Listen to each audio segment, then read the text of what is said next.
Hello dear students, myself Jitnesh Patil welcome you all in this session of chapter number 3, that is mechanical properties and elastic constants of metals.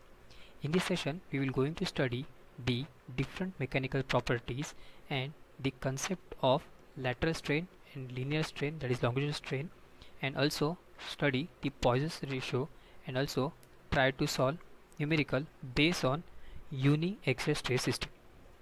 We are going to start, we will study the different properties. Like first one is strength. Now the strength is nothing but the ability of material to resist its failure under the action of load, and that means the strength. You can say you can just any material that should sufficient strain when subject to tension, compression or any kind of bending or shear. The second one is the elastic. This is the property by virtue of which a material regains its shape and size on removal of external load, that is the elasticity. The third one is stiffness. Now stiffness means nothing but the resistance of material to elastic deformation under the action of external load. The fourth property is plasticity. As it names, the plasticity, which is means the property of material due to which material undergoes permanent deformation without failure or rupture on the application of load. That means it undergoes the permanent deformation. The fifth is malleability. That as it names, malleability means what? This is the property of a material by the virtue of which it can be turned into the thin sheet. That means we can make sheets of any metal. That property was called as malleability. The sixth property is ductility. As it named ductility, that means we can draw a wire from the metal, that is called as ductility. The seventh one is brittleness. The property of material due to which it can be directly broken without any further deformation is called as brittleness. That means we can do, if you fell a chalk on the ground, it will get break. That means a brittle material. The eighth one property is hardness. The ability of material to resist a wear, scratching or abrasion, cutting or intention penetration by harder bodies is called as hardness. The next property is the toughness.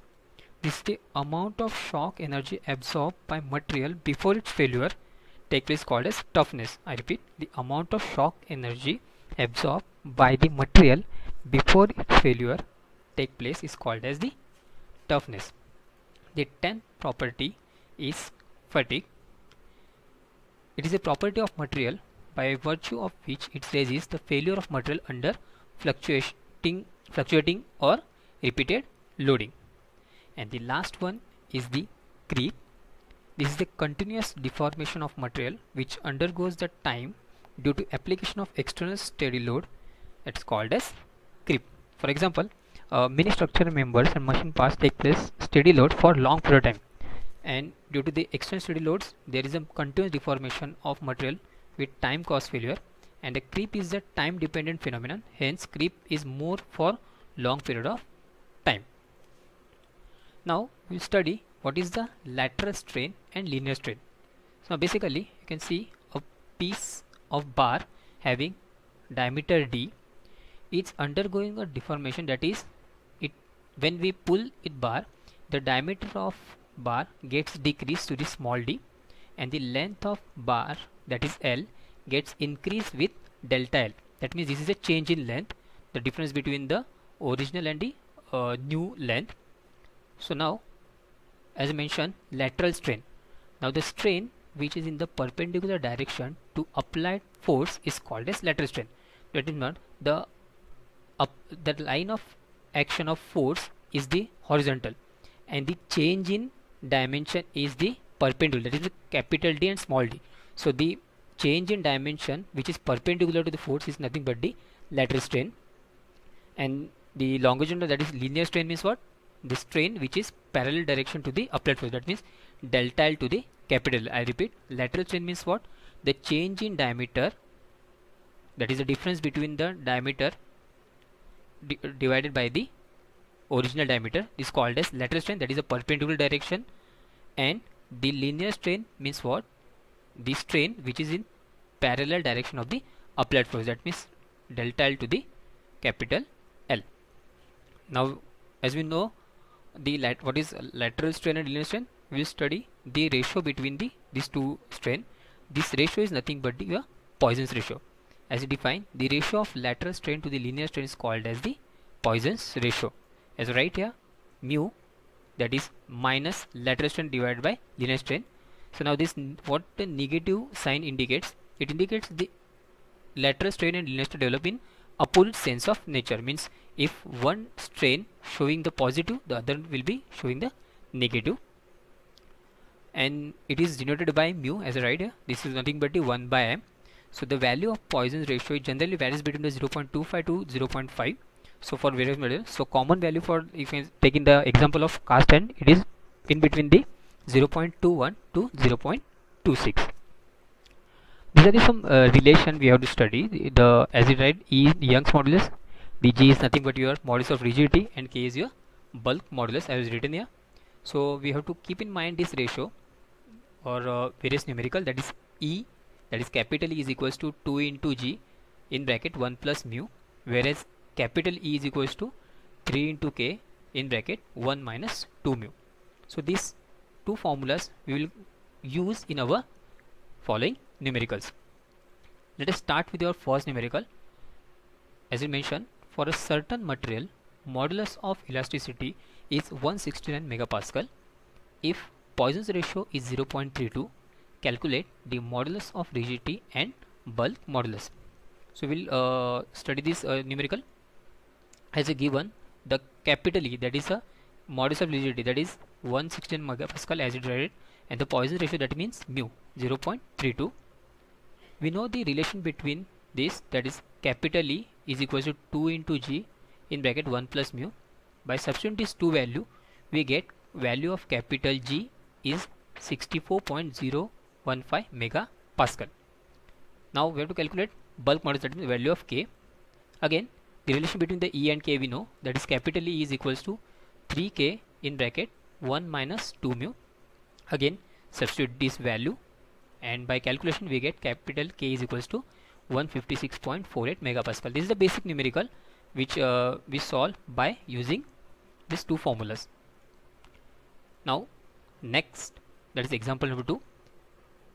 For a certain material, the modulus of elasticity is 2.8 times of bulk modulus. Means we have the relation between the modulus of elasticity and bulk modulus. Calculate the Poisson's ratio, that means we have to find out mu, and also calculate the ratio of modulus of elasticity and modulus of rigidity. Means we have to find out mu and the ratio between E and G. As right, E is equal to 2.8 of K, that means modulus of rigidity is 2.8 times of bulk modulus as right here. So first of all we will find out mu. We know capital E is equals to 3 into K in bracket 1 minus 2 mu. Just value of E is nothing but 2.8 K, so we will write here substitute value. By here get K will get cancelled, 3 here multiple, so 2.8 divided by 3 will be 0.933 is equals to 1 minus 2 mu. Shift this 2 mu on the left hand side and 0.933 on the right hand side, we get 2 mu is equals to 0.067. So 2 here divided, so we will get a 0.03. It's a value of mu. Now we have to find out the relation between modulus of elasticity and modulus of rigidity. Here we know the relation between E and G is nothing but D. E is equals to 2G in bracket 1 plus mu. So value of E, we don't have value of E, so we will take a ratio of E and G, that is G on the left hand side, so that will be E by G, and by putting the value of mu we will get E divided by G is equals to 2.06. That is a relation between E and G, that is a ratio of modulus of elasticity and modulus of rigidity. In the third numerical, we will solve to calculate the modulus of elasticity and Poisson ratio. As is given, a metal rod 500 mm long and 20 mm in diameter is subjected to axial load of 40 kilonewton. Under this load, elongation of rod is 0.5 mm. Elongation means change in length, and the decrease in diameter rod is 0.006 mm. Calculate modulus of elasticity and Poisson's ratio. So we'll study this numerical basically with this figure. As you can see, the length of diamond is 500 mm and the original diameter is 20 mm with the applying the force of 40 kilonewton axial force. So as a given data, P is 40 kilonewton, which is 40 into 10 to 3 Newton. The length, that is capital L, is 500 mm. The change in length, that is the elongation, is 0.5 mm. So I write here, and the capital L, that is the original length, is 500 mm. The decrease in diameter is 0.006. That is a decrease in diameter means change in diameter is 0.06 mm, and the original diameter is 20 mm. So first of all, to calculate modulus of elasticity, we should know the modulus of elasticity means nothing but the stress to the strain. We know the ratio of stress to the strain. As I write here, capital is equals to stress to the strain. So we have to find out first of all stress, and then find out the strain, and the ratio of this will gives us modulus of elasticity. So first we will calculate the stress, that is force upon area. So P, value of P is 40 into 10 to 3 Newton, and the area means cross sectional area, that is the area of circle, that is pi by 4 d square. So value of pi by 4 d square means pi into d, value of d is 20, so 20 square divided by 4. So final answer will be 127.3 Newton per mm square for the value of stress. Then strain means nothing but this is the linear strain. So change in length to the original length is nothing but your strain. So change in length is 0.5 and original length is 500 mm. So we get 1 into 10 raised to minus 3 value of strain. As we know, the modulus of elasticity means the ratio of stress to the strain. So value of stress is 127.3 divided by the value of strain is 1 into 10 raised to minus 3. So the final answer will be 127.3 kilonewton per mm square. The next is we have to find out the mu, that is Poisson's ratio. As we know, the Poisson's ratio is nothing but the ratio of lateral strain to the linear strain. So as we have already linear strain, means this strain is already 1 into 10 to minus 3, we have to calculate lateral strain. So lateral strain means what? The strain which is perpendicular in direction to the applied force. So change in diameter to the original diameter. So 0.06 divided by original diameter is 20. So we get answer 3 into 10 raised to minus 4. So the final mu is equals to lateral strain to the linear strain. The value of lateral strain is 3 into 10 raised to minus 4, and linear strain 1 into 10 raised to minus 3. So final, the value of mu is 0.3. So as we can study the various numerical which are based on the two formulas which we learned about the relation between the E, G and K, and also value of how to calculate the value of mu. In the second part, we will study about the numerical which are basic on on the biaxial system force, and similarly the triaxial force stress system. That's all. Goodbye.